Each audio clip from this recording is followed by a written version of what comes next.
I think these are the three shows that I've really had to say goodbye to, that have meant the most to me in the last month since we have spoken. One of those is Bad Batch, which was on Disney Plus, which was the Star Wars animated series that we spoke about last episode.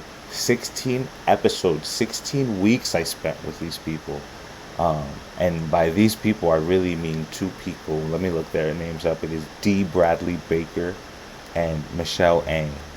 D. Bradley Baker, he played all of the roles of all of the Bad Batch characters, and Michelle Ang played the role of Omega, who I feel like in the 16 weeks that I watched this show, I grew up with.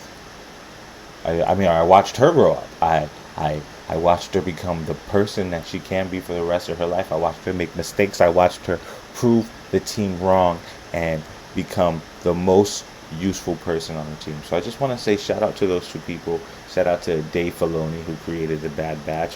What a way to make a lifelong Star Wars fan, bringing back the nostalgia, into the new world, right? The last trilogy sucked.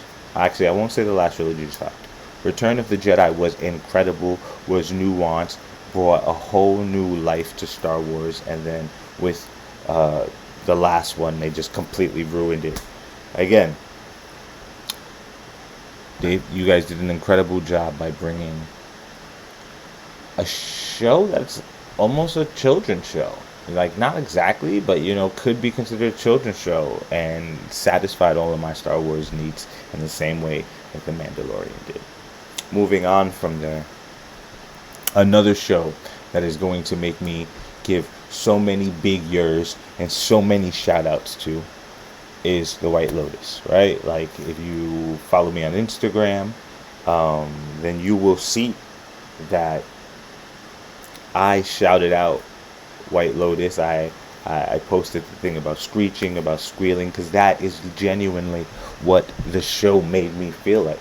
It made me excited to watch it, but also like it was a full body movement show. And the last episode was a bit controversial. I don't think it's too much of a spoiler to say that they started the show off telling us that somebody was going to die. And somebody died. And whether you expected it or not, whether you enjoyed it or not, it made sense. There was a lead up to it. It wasn't out of nowhere, even though it may not have been what I expected. I enjoy them for trying something. I don't know who I wanted it to be. Did I want it to be a person at all? I was just down for the ride to see where it went. And it's not where I expected it to go. So I'll give a big shout out to Mike White. I think you created a show that sucked me in, that I wasn't so interested in watching before. But it really was just a perfect satirical look on capitalism and luxury and American culture. And I loved it. I loved all of it.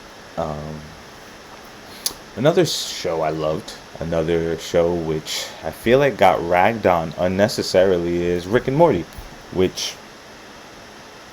so I think Rick and Morty is at this place where it's almost like The Simpsons, where it can reference itself, where it can literally just talk about sci-fi tropes, and talk about their idea of what the sci-fi genre is, what sci-fi media has looked like over the past 60 years or so, 70 years.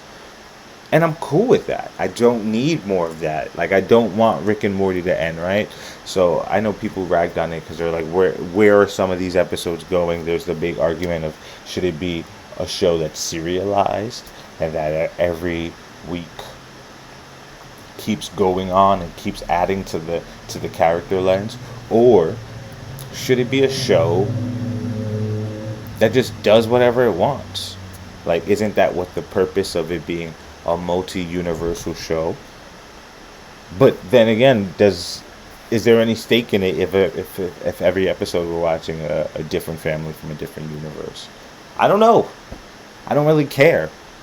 The fact that the writers are talking about it on the episodes and are making meta commentary about it is enough for me. It makes me feel as if we're part of the discussion and we're part of the conversation, and we're going to watch it grow and we're going to watch it evolve and we're going to watch it change. I don't want to be Rick and Morty to be something that's static. I want it to be something that I say, oh damn, I've been watching for 19 years now. Who knows? How did that even happen? I want it to be a show that could be syndicated. So I'm happy to see where it's going. Just if you keep this stride, I think it's perfect. I think you're doing a perfect